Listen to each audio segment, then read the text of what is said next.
À 30 mètres du sol, on chasse à découvert. Et les proies sont plus grosses.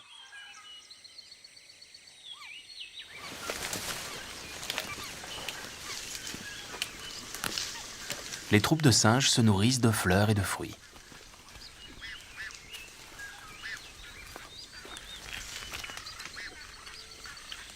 Comme ils vivent en équilibre dans les arbres, ces singes ont les yeux situés à l'avant de la tête.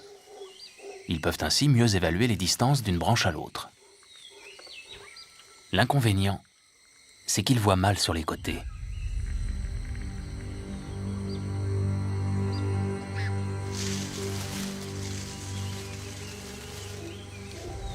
La harpie féroce a des serres d'une dizaine de centimètres et une envergure de 2 mètres. Ses attaques aériennes sont redoutables.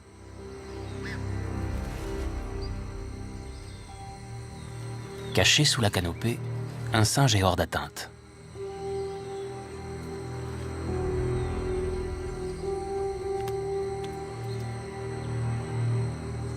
Mais dès qu'il est à découvert, il est vulnérable.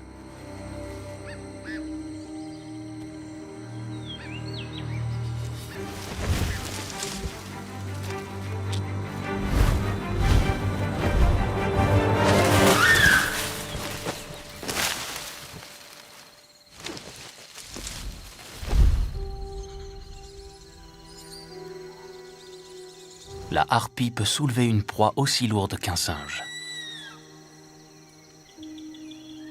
Elle a donc besoin d'une musculature puissante.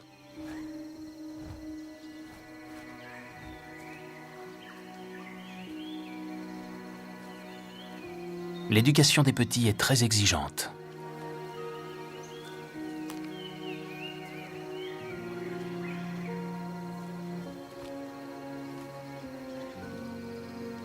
Il requiert beaucoup de nourriture et de soins.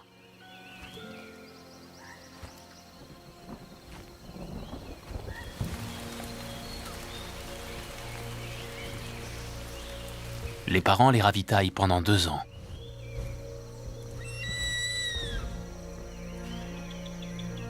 Ils leur apportent régulièrement des singes et des paresseux.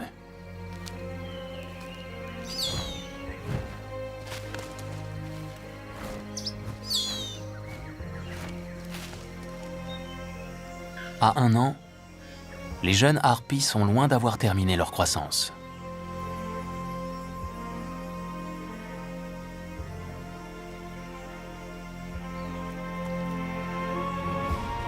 Elles doivent encore développer les muscles de leurs ailes.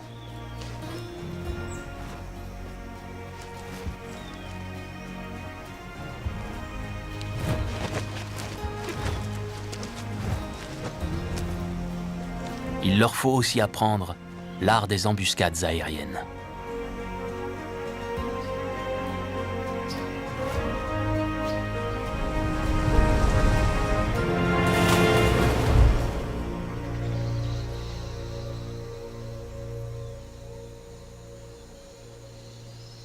Les singes sont malins et difficiles à attaquer par surprise.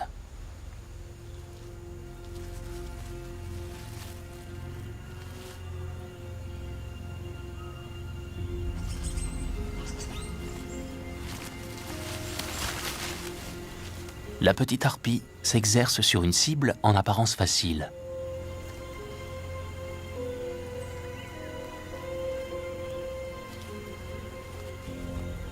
Un paresseux tridactyle.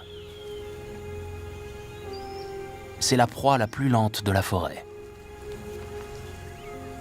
On pourrait croire qu'il ne fait pas le poids face au plus puissant des rapaces.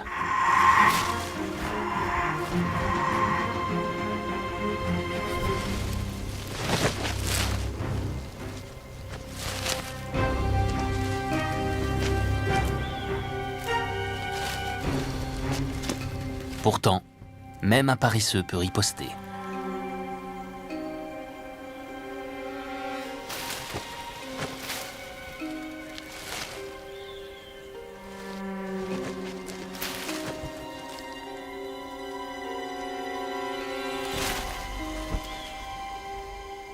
La harpie retiendra la leçon.